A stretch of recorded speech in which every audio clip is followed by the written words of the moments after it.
ನಮಸ್ಕಾರ ಸ್ನೇಹಿತರೆ, ನನ್ನ ಯೂಟ್ಯೂಬ್ ಚಾನಲ್ ವೀಕ್ಷಕರಿಗೆ. ಸೊ ಯಾರೆಲ್ಲ BMTCಯಲ್ಲಿ 371J ಎಲ್ಲ ಯಾರ್ಯಾರು ಅಪ್ಲಿಕೇಶನ್ ಹಾಕಿದ್ದೀರೋ ನಿರ್ವಾಹಕ ಹುದ್ದೆಗೆ, ಸೊ ಅವರಿಗೆಲ್ಲ ಒಂದು ಗುಡ್ ನ್ಯೂಸ್ ಅಂತಲೇ ಹೇಳ್ಬೋದು. ಸೊ ಏನಪ್ಪ ನಿಮಗೆ ಗುಡ್ ನ್ಯೂಸು ಅಂತಂದರೆ, ಯಾರೆಲ್ಲ ನಿರ್ವಾಹಕ ಕಂಡಕ್ಟರ್ ಜಾಬ್ಗೆ ಅಪ್ಲಿಕೇಶನ್ ಹಾಕಿದ್ರು, ಸೊ ಅವ್ರದ್ದು ಅಂತಿಮ ಆಯ್ಕೆ ಪಟ್ಟಿ ಪ್ರಕಟಗೊಂಡಿದೆ. ಸೊ ಆ ಒಂದು ಅಂತಿಮ ಆಯ್ಕೆ ಪಟ್ಟಿಯಲ್ಲಿ ಕಟ್ ಆಫ್ ಯಾವ ಥರ ಇದೆ, ಯಾವ್ಯಾವ ಕ್ಯಾಟಗಿರಿಗೆ ಎಷ್ಟೆಷ್ಟು ಕಟ್ ಆಫಿಗೆ ನಿಂತಿದೆ, ಯಾರೆಲ್ಲ ಆಯ್ಕೆ ಆಗಿದ್ದೀರಾ, ಸೊ ಅವರೆಲ್ಲ ಈ ಒಂದು ಮಾಹಿತಿನ ನೋಡ್ಕೋಬೋದು. ಸೊ ನೋಡ್ಬೋದು ಸ್ನೇಹಿತರೆ, ನೀವು ಇಲ್ಲಿ ಸೊ ನೋಡಿ, ದಿನಾಂಕ 3/12/2024 ಈ ಒಂದು ಪ್ರಕಟಣೆ ಹೊರಡಿಸಲಾಗಿದೆ.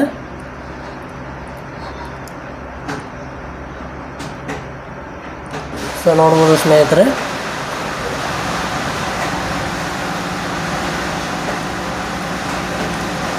ವಿಷಯ ನಿರ್ವಾಹಕ 371J ವೃಂದದ ಹುದ್ದೆಗೆ ಅಂತಿಮ ಆಯ್ಕೆ ಪಟ್ಟಿಯನ್ನು ಪ್ರಕಟಿಸುವ ಬಗ್ಗೆ ನೋಡ್ಬೋದು. ಉಲ್ಲೇಖ 1ರಂತೆ ಕಲ್ಯಾಣ ಕರ್ನಾಟಕ 371J ವೃಂದದ ಮೀಸಲಾತಿಯಡಿ ನಿರ್ವಾಹಕ ಹುದ್ದೆಗೆ ಅರ್ಜಿ ಸಲ್ಲಿಸಿ ಅರ್ಹತೆ ಪಡೆದಿರುವ ಅಭ್ಯರ್ಥಿಗಳ ಸಂಭವನೀಯ ಆಯ್ಕೆ ಪಟ್ಟಿಯನ್ನು ಉಲ್ಲೇಖ 3ರಂತೆ ಪ್ರಕಟಿಸಿ ಅಭ್ಯರ್ಥಿಗಳೇ ಆಕ್ಷೇಪಣೆ ಸಲ್ಲಿಸಲು ಅವಕಾಶ ಕಲ್ಪಿಸಲಾಗಿತ್ತು. ಸೊ ಒಂದು ಲಿಸ್ಟ್ ಹಾಕಿದ್ರು, ನಿಮಗೆ ಆಕ್ಷೇಪಣೆ ಸಲ್ಲಿಸಲಿಕ್ಕೆ ಟೈಮ್ ಕೂಡ ಕೊಟ್ಟಿದ್ದರು. ಸೊ ಅದರಂತೆ ಸ್ವೀಕರಿಸಲಾಗಿರುವ ಆಕ್ಷೇಪಣೆಗಳನ್ನು ಪರಿಶೀಲಿಸಿ ಆಯ್ಕೆ ಪಟ್ಟಿಯನ್ನು ಅಂತಿಮಗೊಳಿಸಲಾಗಿದ್ದು, ಅಂತಿಮ ಆಯ್ಕೆ ಪಟ್ಟಿಯಲ್ಲಿ ಸೇರ್ಪಡೆಗೊಂಡಿರುವ ಮೀಸಲಾತಿವಾರು ಕೊನೆಯ ಅಭ್ಯರ್ಥಿಯ ಶೇಕಡಾವಾರು ಕಟ್ ಆಫ್ ಅಂಕಗಳು ಈ ಕೆಳಗಿನಂತೆ ಇದೆ. ಸೊ ನೋಡ್ಬೋದು ಕಟ್ ಆಫ್ ಯಾವ ಥರ ನಿಂತಿದೆ ಅಂತೇಳಿ.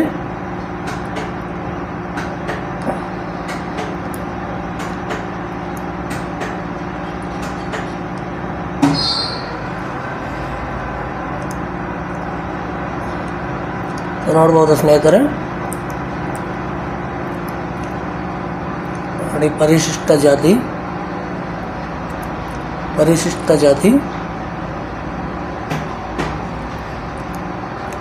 ಪರಿಶಿಷ್ಟ ಪಂಗಡ, ಪ್ರವರ್ಗ 1, second A, second B. So ನೋಡ್ಬೋದು ಸ್ನೇಹಿತರೆ, ನೀವು ಇಲ್ಲಿ ಈ ಪರಿಶಿಷ್ಟ ಜಾತಿದಾಗ ಸಾಮಾನ್ಯ ಅಭ್ಯರ್ಥಿ ಬಂದು 55.21 ಇದೆ. ಮಹಿಳಾ ಅಭ್ಯರ್ಥಿಗೆ 35.19, ಗ್ರಾಮೀಣ ಅಭ್ಯರ್ಥಿಗೆ 57.05, ಕನ್ನಡ ಮಾಧ್ಯಮ ಅಭ್ಯರ್ಥಿಗೆ 60.96, ಯೋಜನೆ ನಿರಾಶ್ರಿತ ಇದ್ದವರಿಗೆ 56.77 ಇದೆ. ಸೊ ಕೆಳಗಡೆ ಡೇಟ್ ಆಫ್ ಬರ್ತ್ ಕೂಡ ಕೊಟ್ಟಿದ್ದಾರೆ. ಈ ಡೇಟ್ ಆಫ್ ಬರ್ತ್ ಏನಿದೆಯಾ, ಈ ಡೇಟ್ ಆಫ್ ಬರ್ತಿಂದ ಹಿಂದೆ ಯಾರು ಇರ್ತಾರೋ ಸೊ ಅವರೆಲ್ಲ ಇದರಲ್ಲಿ ಆಯ್ಕೆಗೊಂಡಿರ್ತಾರೆ. ಈ ಡೇಟ್ ಆಫ್ ಬರ್ತ್ ಬಿಟ್ಟು ಮುಂದೆ ಏನಿರ್ತಾರೋ ಒಂದೇ ಡೇಟ್ ಮುಂದೆ ಇದ್ದರೂ ಕೂಡ ಅವರು ಈ ಆಯ್ಕೆ ಪಟ್ಟಿಯಲ್ಲಿ ಆಯ್ಕೆಗೊಂಡಿರಲ್ಲ. ಸೊ ಇದನ್ನು ನೀವು ನೋಡ್ಬೋದು. ನೋಡಿ, ಪರಿಶಿಷ್ಟ ಪಂಗಡ ಇದೆ, ಪ್ರವರ್ಗ 1 ಇದೆ, ಸೆಕೆಂಡ್ ಎ ಇದೆ, ಸೆಕೆಂಡ್ ಬಿ ಇದೆ. ಸೊ ಎಲ್ಲ ಕೆಟಗರಿ ಕೂಡ ಸೇಮ್ ಪ್ರೋಸೆಸ್ ಇರುತ್ತೆ. ಸೊ ನೋಡ್ಬೋದು ಸ್ನೇಹಿತರೆ, ನೋಡಿ ಇಲ್ಲಿ ಥರ್ಡ್ ಎ ಇದೆ, ಆಮೇಲೆ ಥರ್ಡ್ ಹಿಂಬಾಕಿ ಅಂದರೆ ಹಿಂದೆ ಒಂದು ಸ್ವಲ್ಪ ಪೋಸ್ಟ್ ಉಳ್ಕೊಂಡಿವೆ ಆ ಒಂದು ಕ್ಯಾಟಗಿರಿಗೆ. ಸೊ ಆ ಒಂದು ಪೋಸ್ಟಿಂದು ಹಿಂಬಾಕಿಗೆ ಯಾರ್ಯಾರು ಹಾಕಿದ್ದೀರೋ ಸೊ ಅವರು ಕೂಡ ಇಲ್ಲಿ ಆಯ್ಕೆಗೆ ನೋಡಿ. ಸೊ ಅದರಲ್ಲಿ ಸಾಮಾನ್ಯ ಅಭ್ಯರ್ಥಿ 32.95% ಇದೆ. ಆ ಡೇಟ್ ಆಫ್ ಬರ್ತ್ ಕೂಡ ಕೊಟ್ಟಿದ್ದಾರೆ. ಆ ಡೇಟ್ ಆಫ್ ಬರ್ತಿಂದ ಹಿಂದ್ಗಡೆ ನಿಮ್ದು ಏನಾದರೂ ಡೇಟ್ ಇತ್ತು ಅಂದರೆ ನೀವು ಆಯ್ಕೆಗೊಂಡಿರ್ತೀರ. ಆ ಡೇಟಿಂದ ಮುಂದೆ ಒಂದು ದಿನ ಕೂಡ ನೀವು ಇದರಲ್ಲಿ ಸೇರ್ಪಡೆಗೊಂಡಿರಲ್ಲ. ಸೊ ಥರ್ಡ್ ಪಿ ಹಾಗೆ ಇದೆ.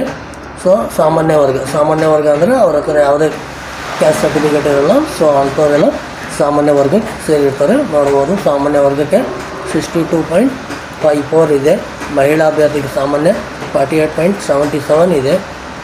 ಗ್ರಾಮೀಣ ಇದ್ದವರಿಗೆ 65.41 ಇದೆ. ಕನ್ನಡ ಮಾಧ್ಯಮ ಇದ್ದವರಿಗೆ 73.31 ಇದೆ. ಯೋಜನೆ ನಿರಾಶ್ರಿತ ಇದ್ದವರಿಗೆ 57.48 ಇದೆ ಸ್ನೇಹಿತರೆ.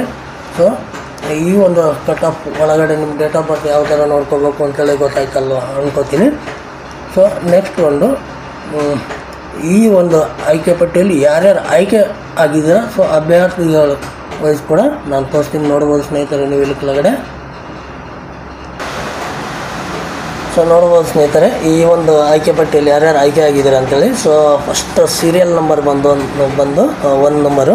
ಸೊ ಅರ್ಜಿ ಸಂಖ್ಯೆ DMH 103866. ಹೆಸರು ಇವ್ರದ್ದು ವಿಜಯ್ ಕುಮಾರ್ ಕರಡಿ ಅಂತೇಳಿ. ಇವ್ರ ಡೇಟ್ ಆಫ್ ಬರ್ತು 6/7/1999 ಇದೆ. ಇವರು ಸೆಕೆಂಡ್ ಡೇ ಅಲ್ಲಿದ್ದಾರೆ. ಇವರು ಗ್ರಾಮೀಣ ಇಲ್ಲ, ಕನ್ನಡ ಮಾಧ್ಯಮ ಇದೆ. ಇವರಿಗೆ ಯೋಜನೆ ನಿರಾಶ್ರಿತ ಇಲ್ಲ.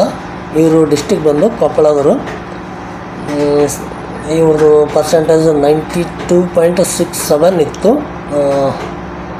ಎಜುಕೇಷನ್ದು. ಆಮೇಲೆ CETದಾಗ ಬಂದು 76.75 ತೊಗೊಂಡಿದ್ದಾರೆ. ಟೋಟಲು ಒಟ್ಟು ಅಗ್ರಿಗೇಟು ಕಟ್ ಆಫ್ ಮಾಡಿದಾಗೆ ಇವ್ರದ್ದು 80.73 ಆಗಿದೆ. ಇವರು ಜನರಲಲ್ಲಿ ಕನ್ನಡ ಮಾಧ್ಯಮದಲ್ಲಿ ಆಯ್ಕೆ ಆಗಿದ್ದಾರೆ. ಸೊ ನೋಡ್ಬೋದು ನೀವು, ನಿಮ್ಮ ಹೆಸರು ಕೂಡ ಇದರಲ್ಲಿ ಆಯ್ಕೆ ಆಗಿದ್ದರೆ ನೀವು ಚೆಕ್ ಮಾಡ್ಕೋಬೋದು.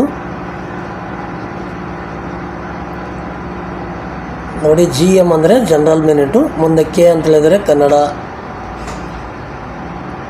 R ಅಂದರೆ ರೂರಲ್ಲು, G ಅಂದರೆ ಗ್ರಾಮೀಣ,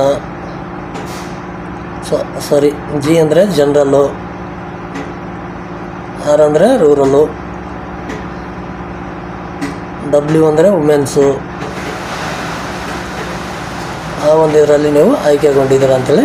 ಸೊ ನೋಡ್ಬೋದು ನೀವು ಇಲ್ಲಿ ನಿಮ್ಮ ಹೆಸರುಗಳು ಚೆಕ್ ಮಾಡ್ಕೊಳ್ಳಿ. ನಿಮಗೆ ನೀಟಾಗಿ ಕರೆಕ್ಟಾಗಿ ಕಾಣಿಲ್ಲ ಅಂದರೆ ಸ್ವಲ್ಪ ಜೂಮ್ ಮಾಡಿಕೊಂಡು ಸ್ಕಿಪ್ ಮಾಡಿ ನೋಡ್ಕೊಳ್ಳಿ.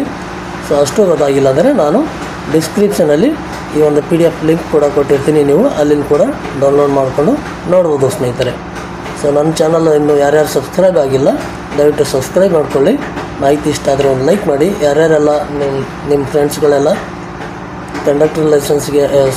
ಕಂಡಕ್ಟರ್ ಜಾಬಿಗೆ ಅಪ್ಲೈ ಮಾಡಿದರೆ ಸೊ ಅವರಿಗೆಲ್ಲ ಈ ಒಂದು ಮಾಹಿತಿನ ಶೇರ್ ಮಾಡಿ ಅಂತ ಹೇಳುತ್ತಾ. ಸೊ ನೋಡ್ಕೋಬೋದು ನೀವು 1 by 1. ಇದಾಗಿದ ಮೇಲೆ ಇನ್ನು ಮತ್ತೆ ಮುಂದಿನ ಪ್ರೊಸೆಸ್ ಏನಿರುತ್ತೆ, ಹೇಗಿರುತ್ತೆ, ನೀವು ಯಾವ ಥರ ಡಿಪೋಗಳನ್ನು ಆಯ್ಕೆ ಮಾಡ್ಕೊಳ್ಬೇಕು, ನಾವು ಇವೆಲ್ಲ ಮಾಹಿತಿನ ನಿಮಗೆ ನಾನು ನೆಕ್ಸ್ಟ್ ವಿಡಿಯೋದಲ್ಲಿ ನಿಮಗೆ ಹೇಳ್ಕೊಡ್ತೀನಿ. ಸೊ ನೋಡ್ಬೋದು ಸ್ನೇಹಿತರೆ,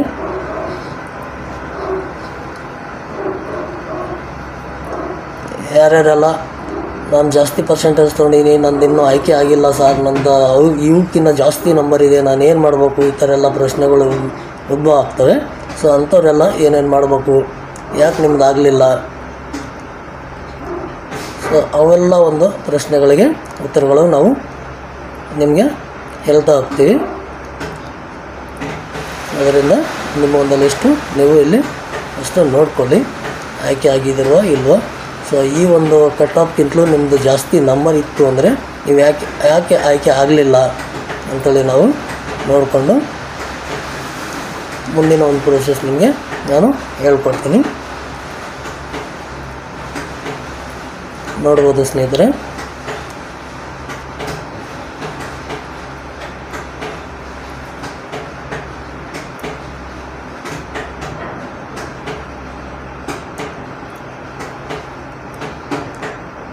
ನಿಮ್ಗೆ ಆಯ್ಕೆ ಯಾವ ಥರ ಆಗಿದೆ ಅಂದರೆ, ನೀವು ಎಜುಕೇಷನಲ್ಲಿ PUCಯಲ್ಲಿ ಏನಿದೆಯಲ್ಲ ಅದರಲ್ಲಿ 25 ಮಾರ್ಕ್ಸ್ ಹಿಡಿದಿರ್ತಾರೆ ನಿಮ್ಮದು ಟೋಟಲ್ ಪರ್ಸೆಂಟೇಜು.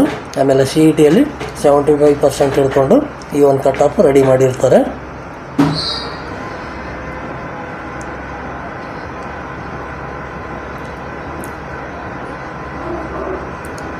ನೋಡಿ, ಇಲ್ಲೊಂದಷ್ಟು ನಿಬಂಧನೆಗಳು ಕೊಟ್ಟಿದ್ದಾರೆ.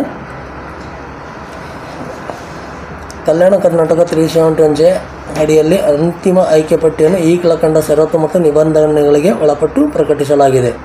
ಆಯ್ಕೆ ಪಟ್ಟಿಯಲ್ಲಿ ಸ್ಥಾನ ಪಡೆದ ಮಾತ್ರಕ್ಕೆ ಅಭ್ಯರ್ಥಿಯು ಆಯ್ಕೆ ನೇಮಕಾತಿಗೆ ಯಾವುದೇ ವಿಧವಾದ ಹಕ್ಕು ಹೊಂದಿರುವುದಿಲ್ಲ.